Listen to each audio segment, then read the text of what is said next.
Now, let's get started. Today, I'm gonna talk about how to teach meaning, and this is number 2. The topic is dealing with relative clauses. First, let me give you a sentence. The sentence is, she talks about the event which occurred yesterday. Alright? And let me analyze this sentence grammatically, syntactically. Subject, verb, and this part will be adverbial, and this part is called relative clause, and actually this is adjectival. It's like adjective because this part modify the word event, or you can say the phrase the event. So this is adjectival. Adjective modifies a noun or a noun phrase, so this is adjectival.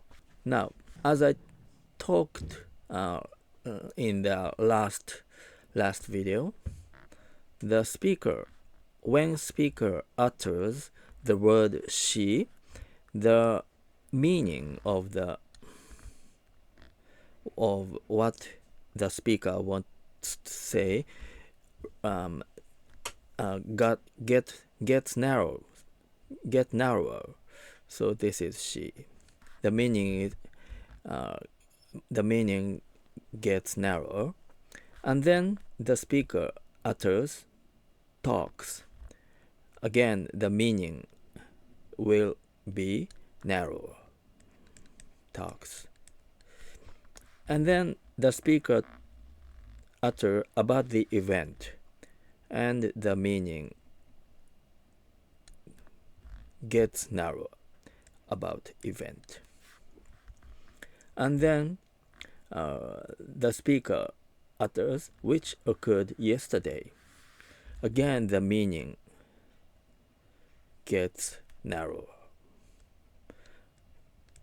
So in this way, the speaker makes the meaning of what he wants to say narrower and narrower as the speaker utter more words. In that way, even if this is a relative clause, but the way of narrowing is the same. Now, there is a problem about modification. This is a modifier, and this is modified. And in English, modifier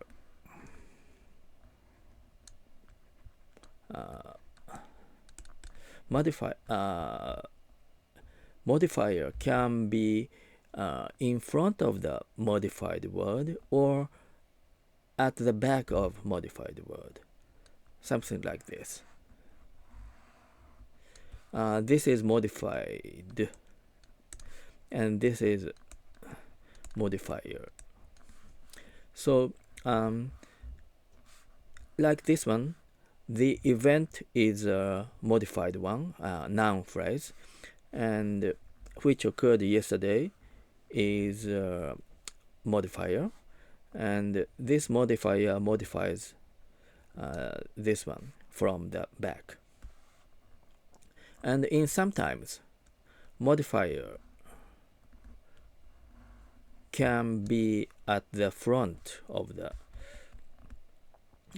modified one. Like this is modified one, and this is modifier,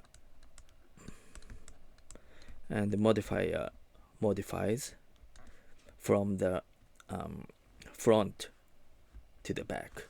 For example, a beautiful scene. Beautiful is modifier, and this word modifies the word scene. So modifier is placed in front of the modified one. So English could be these could have two types of modification, but in some languages there is only this type. For example, Japanese never use this type of modification, and all the modification in Japanese is this type. Probably Korean is the same because Korean is similar to Japanese. Well, maybe Mongolian or Finn, I don't know, I'm not sure.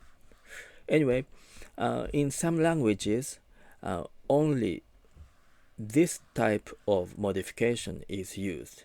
As a result, people with that language, people speaking that languages only know the processing of this type.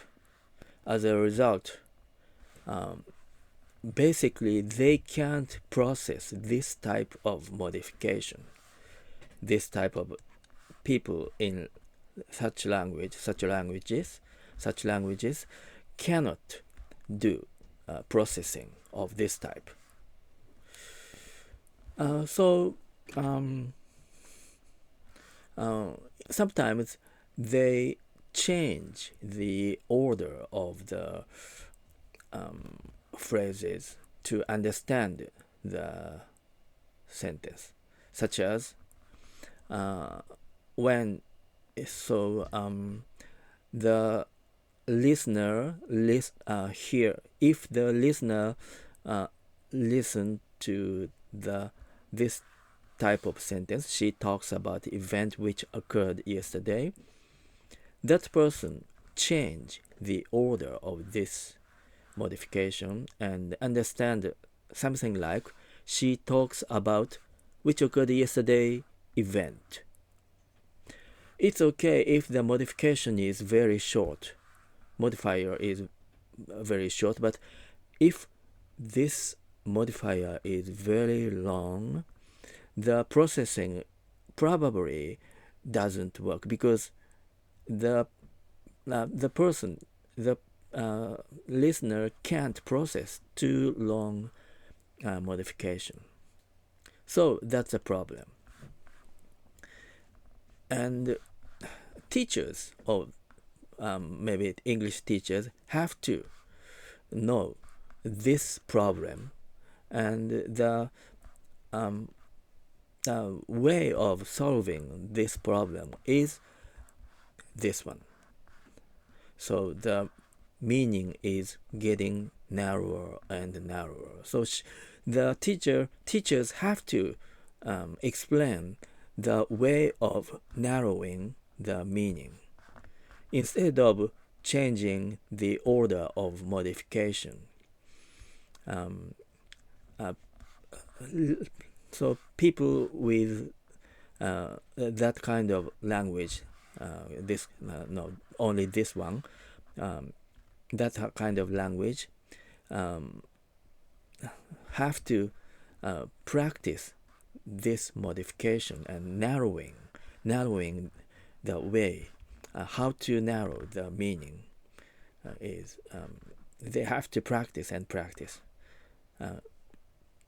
intentionally.